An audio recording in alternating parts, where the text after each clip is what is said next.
அகர முதல எழுத்தெல்லாம் ஆதிபகவன் முதற்றே உலகு. இது திருக்குறளின் முதற்குறள். திருவள்ளுவர் ஒரு ஆசீவக சித்தர். சித்தர்கள் முதற் சித்தனாகிய சிவனை வழிபட்டோ வாழ்த்தியோ தங்களின் படைப்புகளை தொடங்குவது மரபு. அப்படி முதற் சித்தனாகிய சிவனை வாழ்த்திய குறள்தான் இந்த குறள். இங்கே ஆதி பகவன் என்பது ஆதிநாதனான சிவனையே குறிக்கும். பகவன் என்ற சொல்லை சமஸ்கிருத சொல்லாக இதுவரை நினைத்து கொண்டிருந்ததால் இந்த குறளின் உண்மை பொருளை யாரும் உணர்ந்தாரில்லை. திருக்குறளையும் இதுவரை யாரும் ஆசீவக நூலாக கருதவில்லை என்பது ஒரு சங்கடமான உண்மை. பேராசிரியர் நெடுஞ்செழியனார், சித்தர் ஆதிசங்கரன் போன்றோரின் கைங்கரியத்தால் தானே நாம் ஆசீவகம் என்று அழித்தொழிக்கப்பட்ட நமது பண்டைய வாழ்வியலை அறிந்தோம். பகவன் என்ற சொல் பல வகையான நற்குணங்களை கொண்டவர் என்று பொருள். வகையான், வகவான், பகவான், பகவன். சிவனுக்கு 8 பரிமாணங்கள் உண்டு. மக்களின் தலைவனாக முதற் தமிழ்ச்சங்கம் கண்டதால் அவருக்கு ஆதிநாதன் என்று பெயர். குண்டலினி ஓக முறையை கண்டதால் அவருக்கு ஆதியோகி என்று பெயர். வேதங்களை உபதேசித்ததாலும் குருகுல கல்வியை தொடங்கியவர் என்பதாலும் அவருக்கு ஆதிகுரு என்று பெயர். காலம் என்ற கருதுகோளை மனிதரின் சிந்தனைக்கு உணர்த்தியவர் என்பதால் அவருக்கு கால வைரவன் என்று பெயர். இருமை தத்துவத்தை விளக்கி அதுவரை ஈசன் என்று அழைக்கப்பட்ட ஆக்கத்திற்கான வழிபாட்டு வடிவத்திற்கு சிவலிங்கம் என்று பெயரிட்டதால் அவரை சிவன் என்றும் அழைத்தனர். ஆக்கமும் அழிவும் பிரிக்க முடியாத இருமை என்ற கருத்தியலை அவர் உருவாக்கியதால் அவரையே அழிவுக்கான கடவுளாக யாமன், அதாவது யமன் என்றும் வழிபட்டனர். இரும்பை முதலில் உருவாக்கியவர், உலகின் முதல் இசைக்கருவியான பறையை உருவாக்கி இசைத்தவர், ஆடற்கலையை வளர்த்தெடுத்தவர், உலகின் முதல் அரசியல் வழிமுறையை வகுத்தவர் என்ற பல்துறை அறிஞனான அவரை ஆதி ஞானி என்றனர். இந்த அண்டம் பெருவடிப்பால் ஒளியோடும் சத்தத்தோடும் தோன்றி இடைவிடாது இயங்கிக் கொண்டும் உள்ளது என்பதை அவர் விளக்கியதால் அந்த கருதுகோளை ஓவிய வடிவத்தால் விளக்கும் நடராச வடிவத்தை வைத்து நடராசனாக அழைத்தனர். இப்படியான 8 பரிமாணங்கள் அல்லது பண்புகள் சிவனுக்கு உண்டு. நுணுக்கி பார்த்தால் இன்னும் பல பரிமாணங்களாகவும் விவரிக்கலாம். இப்படி பன்முக ஆற்றல்களை கொண்ட சிவனை ஆதி பகவன் என்றும் அழைத்தனர். அதாவது ஆதிநாதன், ஆதி யோகி, ஆதிகுரு, காலவைரவன் எனும் சூரியனின் அம்சம், ஆக்குபவன், அழிப்பவன், அறிஞன், கலைஞன், நடராசன். கோளில் பொறியில் குணமிலவே என் குணத்தான் தாளை வணங்கா தலை என்ற குறள் கூட சிவனின் 8 குணங்களை குறித்ததாக இருக்கலாம். என் குணத்தான் என்று ஒருமையில் சொல்வதால் இது சிவனையே குறிக்கும் என்பது எனது முடிவு. 8 பெரும் சித்திகள் எனும் அட்டமா சித்திகளை கற்ற சித்தர்கள் ஏராளமானோர். அவர்களை குறிப்பதாக இருந்திருந்தால் என் குணத்தார் என்று பன்மையில்தான் குறித்திருப்பார் வள்ளுவர். ஆக பலவகை குணங்களை கொண்ட அந்த ஆதி பகவனை வாழ்த்தும் குறள்தான் இந்த முதற்குறள். சிவனே தமிழுக்கு முதற்சங்கம் கண்டவன் என்பது தமிழரிடம் காணப்படும் மரபு வழி செய்தி. முதற்சங்கம் தமிழுக்கு என்ன செய்தது என்பதை நாம் அலச வேண்டும். சிவன் வாழ்ந்த காலம் 20,000 ஆண்டுகளுக்கு முன்பு என்பது எனது முடிவு. இதற்கு ஆதாரம் வைத்துள்ளேன். அதை பிறகு பார்ப்போம். உலகின் முதன் மொழி ஏரண முறைப்படி, அதாவது லாஜிக்காக மட்டுமே உருவாக முடியும். அதாவது தமிழின் முதற் சொற்கள் லாஜிக்கலாக மட்டுமே உருவாகியது. அது பற்றி விரிவாக வேறொரு காணொளி வழியாக பிறகு பார்ப்போம். ஏரண முறைப்படி உருவான முதற் சொற்களிலிருந்து மற்ற வகை சொற்களை உருவாக்கும் ஒரு ஏரண முறையை முதற் தமிழ்ச்சங்கம் செய்திருக்கும். அதோடு அல்லாமல் தமிழை முதலாக எழுதியவர் சிவனாகவே இருந்திருக்க வேண்டும். அதைத்தான் இந்த குறள் சொல்கிறது. ஆனால் எடுத்தவுடன் இப்போது இருக்கும் அகர முதல எழுத்துக்கள் உருவாகி இருக்காது. உலகின் முதல் எழுத்துக்கள் பட எழுத்துக்களாகத்தான் இருந்திருக்கும். இதற்கு உலகெங்கும் ஆதாரங்கள் உண்டு. எனவே சிவனை தமிழுக்கு முதல் எழுத்து முறையை, அதாவது பட எழுத்துக்களை உருவாக்கியவர். அவர் உருவாக்கிய பட எழுத்தே சீன எழுத்துக்களின் முன்னோடி என்பது எனது முடிவு. சீன மொழி தமிழின் பிள்ளை. இதை வேறு ஒரு காணொளி வழியாக நிரூபிக்கிறேன். சீனர்கள் குமரி கண்டத்திலிருந்து அவர்களின் தற்போதைய நிலத்திற்கு சென்றவுடன் பல்லசைகள் கொண்ட தமிழ் மொழி, அதாவது மல்டி சிலபிக் லாங்குவேஜ், ஓரசை மொழியாக, அதாவது மோனோசிலபிக் லாங்குவேஜ் ஆக மாறியதால் சீன மொழி பட எழுத்து வடிவிலிருந்து விடுபட முடியாமல் அதிலேயே நிலைத்துவிட்டது. ஓரசை சொற்களுக்கு பட எழுத்துக்கள் இருக்க முடியுமே தவிர தற்போதுள்ள அகரமுதல் எழுத்துக்கள் உருவாகா.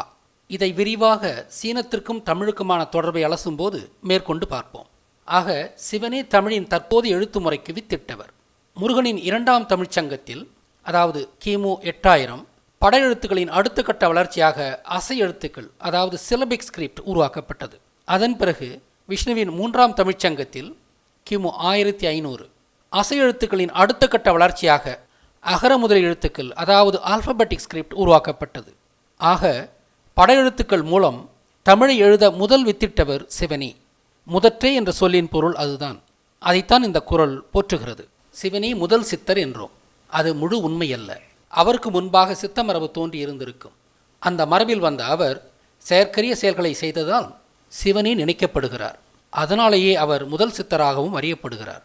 சித்தம் என்ற சொல் சமீபத்திய சொல்தான்.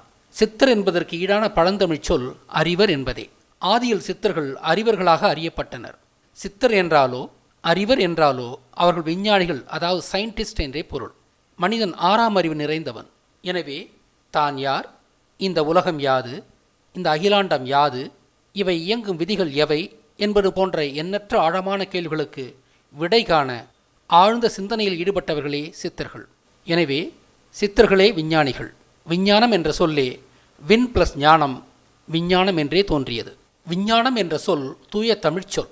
விஞ்ஞானிகள் முதலில் வானத்தையே ஆய்வு செய்தனர். அதன் பிறகே மற்ற விடயங்களை ஆய்வு செய்தனர். எனவேதான் விஞ்ஞானி என்ற சொல் விண்ணாராய்ச்சியிலிருந்து தோன்றியது. சிவனும் விண்ணாராய்ச்சி செய்தவரே. அவரது நடராச வடிவம் அந்த உண்மையை உரைத்து நிற்கும் வடிவம். எனவே சித்தர்களை வெறும் சாமியார்கள், அதாவது ஆன்மீகவாதிகள் என்று மட்டும் பார்ப்பது தவறு. ஆன்மீகமும் விஞ்ஞானத்தின் ஒரு பகுதியே. ஆதி சித்தர்கள் நீண்ட முடி கொண்டவர்களாக இருந்தனர். ஆதியில் இரும்பு கத்திகள் இருந்ததில்லை. சித்தர்களின் நீண்ட முடிக்கு இதுவும் காரணம். சிவனே இரும்பை கண்டறிந்தவர். அதனை பிறகு பார்ப்போம். சித்தர்கள் உலகியல் வாழ்க்கையிலிருந்து விடுபட்டு ஆழ்ந்த சிந்தனையிலேயே காலம் தள்ளியதால் முடிதிருத்தும் தேவையில்லாமல் வாழ்ந்தவர்கள். ஆக அவர்களின் நீண்ட முடியின் அடிப்படையில்தான் சித்தர்கள் சாமியார்களாக அறியப்பட்டனர். சா பிளஸ் மயிர், சாமயிர், சாமயி, சாமி. சா என்றால் நீண்ட என்று பொருள். எனவே சாமியார் என்ற சொல்லும் விஞ்ஞானிகளையே குறிக்கும். விஞ்ஞானிகள் மருத்துவத்துறையிலும் கைதேர்ந்தவர்கள். இயற்கை மருத்துவம், மூலிகை மருத்துவம், பாழ் அல்லது பாஷாண மருத்துவம், உளவியல் மருத்துவம், தொடு மருத்துவம், குண்டலினி சக்தி மூலமாக செய்யும் சித்த மருத்துவம் என்ற அனைத்து வகை மருத்துவங்களையும் வளர்த்தெடுத்து புழங்கியவர்களே சாமியார்கள் எனப்பட்ட சித்தர்கள். மக்களின் பிணி தீர்ப்பதே இவர்களின் தலையாய தொழில். இவர்களே உலகெங்கும் ஷாமன்கள் என்று அழைக்கப்பட்டவர்கள். உலகெங்கும் புழங்கும் ஷாமன் என்ற சொல் தமிழ் சாமி என்பதன் திரிபே. சிவனை முழுமையாக புரிந்து கொண்டால்தான் தமிழரின் சித்த மரபை புரிந்து கொள்ள முடியும். முருகனை முழுமையாக புரிந்து கொண்டால்தான் தமிழரின் ஆன்மீக மரபை முழுமையாக புரிந்து கொள்ள முடியும். இவற்றையெல்லாம் இந்த சன்னல் தெள்ளத் தெளிவாக விவாதிக்கும். முதலில் சிவனை முழுமையாக புரிந்து கொள்வோம். ஆதி மனிதனின் முதல் வாழ்விடம் மலைதான். தரையிலும் வாழ்ந்தார்கள் என்றாலும் அந்த சதவீதம் மிகச்சிறியது. தரையில் மனிதன் வாழும் குகைகள் அதிகம் இல்லை என்பதே அதன் காரணம். எனவே ஆதி மனிதனின் உறைவிடம் மலையே. மலை மக்கள் குறவர்கள் என்று அழைக்கப்படுகின்றனர். குயில் வெளியிடும் கூ என்ற சத்தத்திலிருந்தே கூவு என்ற சொல்லும், அதிலிருந்தே கூறு என்ற சொல்லும் தோன்றியது. கூறு என்ற சொல் பேசு, போதி என்று பொருள் கொண்டது. வேதங்களை கூறியதாலேயே சிவனால் கூறு, குரு என்ற சொல் உருவானது. குரு என்பதே குருவோர் என்றாகி குறவரும் ஆனது. எனவே மலைவாழ் மக்களுக்கு குறவர் என்ற பெயர் மலை குருவாகிய சிவனிலிருந்தே உருவானது. மலைக்கு வரை என்ற பெயர் உண்டு. வரையில் வாழ்ந்தவர்கள் வரையர். இதுவே மருவி வரையர், பறையர் என்றானது. மலையில் வாழ்ந்த பொதுவான மக்களுக்கு பறையர் என்று பெயர். பறையர்களிலே சித்த மரபை கை கொண்டு வாழ்ந்தவர்களுக்கு மறையர் அல்லது குறவர் என்று பெயர் வந்தது. மருத்துவம் செய்வது, குறிபார்ப்பது, மாந்திரிகம் செய்வது போன்றவற்றை செய்பவர்கள் குறவர்கள், குறத்திகள் என்பதை உற்று நோக்குக. எனவே மலைவாழ் மக்களிடையே இரு சாதிகள் இருந்தது. ஒன்று வேட்டையாடி வாழ்ந்த இயல்பான மக்கள் பறையர். மற்றொன்று சித்தமரபை கை கொண்டு மக்களுக்கு தொன்றாற்றி வாழ்ந்த குறவர்கள். குறவர்களிலும் 2 வகை இருந்தது. குறவர்களிலே சித்த மரபில் உயர்ந்து விளங்கி புதிய கண்டுபிடிப்புகளை செய்தவர்கள் மறையோர் என்று அழைக்கப்பட்டிருக்கலாம். தொடர்ந்து வரும் காணொளிகளில் சிவனின் அனைத்து பரிமாணங்களையும் விரிவாக அலசுவோம். சிவனை முழுதாக அறிந்தபின் ஆசீவகத்தின் அடுத்த பிதாமகனாகிய முருகனை முழுமையாக அறிவோம். அதன் பிறகு ஆசீவகத்தின் கோட்பாடுகளையும் வழிமுறைகளையும் ஏனைய கடவுளரையும் தெய்வங்களையும் கருப்புகளையும் முழுமையாக அறிவோம்.